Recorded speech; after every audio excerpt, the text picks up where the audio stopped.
There's a number that an entire generation was told would mean they made it. 6 figures. Say it to someone who grew up watching their parents stress about bills, and you'll see something shift in their face. $100,000 a year. That was the threshold. That was the promise. Cross that line and the anxiety quiets down. You stop checking your account before you swipe. You breathe. And yet, right now, there are hundreds of thousands of men in this country earning $110,000, $130,000, $140,000 a year, and they feel fine. Not free, not secure, fine. They're not irresponsible. They're not spending money on yachts. They're just living. And somehow, that's enough to make 6 figures feel like it's barely holding the line. The question is why? And the real reason isn't what you think. Let me paint a picture you might recognize. You're somewhere in your mid-30s to early 40s. You worked for this. You climbed something. Maybe a corporate ladder. Maybe built something of your own. You hit 6 figures. Maybe a few years ago, maybe recently. Either way, you got there. And then you did the math. Mortgage, $2,500 a month, maybe higher depending on where you live. Car payment, $800, because at your income level, people around you drive certain things, and so do you. Groceries are up. You probably haven't fully registered how much, but if you're being precise, your grocery bill is about 25% higher than it was 3 years ago. Same cart, same store, more money leaving. Insurance, property taxes, your kids' school stuff, the random things that just appear. The HVAC that needed a part, the dentist visit that wasn't fully covered. And look, you're contributing to retirement. You're not reckless. You're doing what you were told to do. My name is Robert, and I spend way too much time thinking about money and why people make the financial decisions they do. And one thing I keep coming back to, one thing that genuinely bothers me, is how many people are quietly confused by this. They feel like they're supposed to be fine. The number says they should be fine, but the feeling doesn't match. That gap, that's what this is about. Okay, so the obvious answer, the thing most financial content will give you immediately, is inflation. And look, it's not wrong.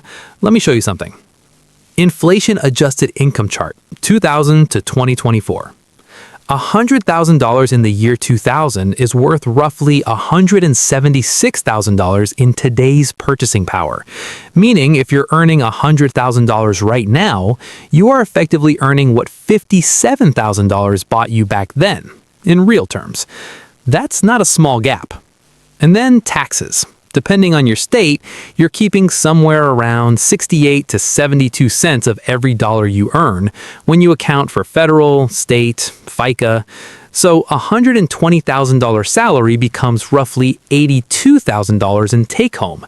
And then the bills start. And suddenly you're working with $40,000 to $50,000 of real discretionary space in a year. In a world where a single car, a single house, and a single family can absorb all of that and more. Add lifestyle creep on top? That's a phrase people hear and feel slightly accused by. But it's real, and it's not always frivolous. Sometimes lifestyle creep is just keeping up with what adult life looks like at your age and income level. A nicer neighborhood, a car that doesn't embarrass you at a client meeting, experiences you want to give your kids. Watch what happens here.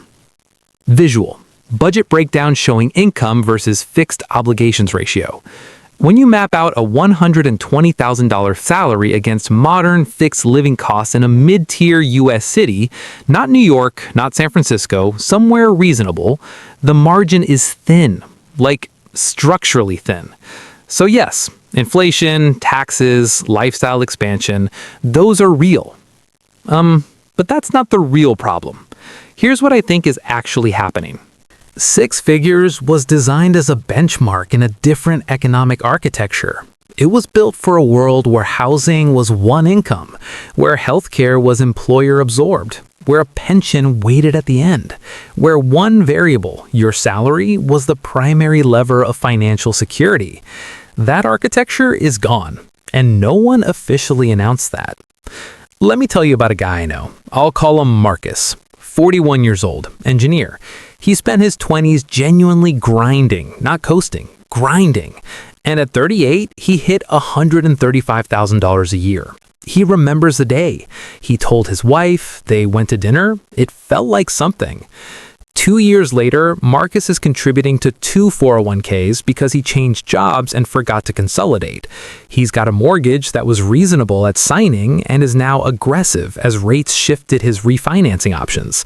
His oldest kid is 12, which means college planning just became real. And Marcus told me, almost embarrassed, like he was confessing something, that he doesn't feel like he's winning. He feels like he's managing. That word, managing, I keep hearing it from people at this income level, and I think it's telling us something. Here's my honest admission. I thought for a long time that this was mostly behavioral, that if people at this income just optimized better, tracked more, spent less on the edges, it would feel different. I was partially wrong. The optimization matters at the margins, but it doesn't touch the structural layer underneath. And here's the contrarian thing I'll say. 6 figures isn't a destination anymore. It's a threshold, the bottom of a different tier of expensive. Keep that number in mind, because the people who feel secure at 6 figures aren't just earning it, they own something. There's a difference between income and position, and that difference is what's silently dividing people who feel okay from people who feel like they're always half a crisis away from stress. And this is where everything changes. Remember what I said earlier about the promise of 6 figures, that it was supposed to mean you made it? This is what that actually means now. The benchmark was never really about the number, it was about the ratio. Income relative to obligation, income relative to optionality, income relative to how much of your life you control versus how much your bills control. In 1995, a 100K earner might have had 40 to 45% of their income genuinely free, available to save, deploy, decide. That ratio is the variable that generates security, not the gross number. Look at this. Obligation to income ratio comparison, 1990s versus 2020s. Today, a 120K earner in a moderately priced metro area, factoring in housing, transportation, healthcare, taxes, childcare if applicable, and basic retirement contribution, is likely running an obligation ratio somewhere between 70 and 80%, some higher. That leaves 20 to 30 cents of every dollar for everything else. And that 20 to 30 cents has to cover irregular expenses, real savings, investment, and anything that resembles optionality. That's the squeeze, not the income, the ratio. This is a simple framework. Income isn't the number. Free ratio is the number. And here's where it clicks.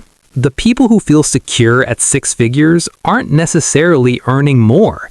They've done something to reduce the obligation side of that ratio. Maybe they bought a house before 2020. Maybe they eliminated a car payment. Maybe they own equity in something that generates income independent of their hours. The ratio is what we should have been optimizing, and no one told us. Short sentences now because this matters. More income doesn't fix a high obligation ratio. Lifestyle expansion scales with income. The ratio can stay identical while the salary grows, every time. I want to say something directly. If you're earning well and still feeling financial pressure, you're not irresponsible, you're not failing, you're not bad at money in some fundamental way that other people have figured out and you haven't. The structure changed. Security used to be correlated with income. That relationship weakened. It's still there. Earning more matters. But the translation layer between income and security is now more complex. More variables. More obligations baked into modern adult life that simply cost more than they used to. Your identity is not the problem. You're competent. You're providing. The fact that it still feels like pressure doesn't mean you're doing it wrong.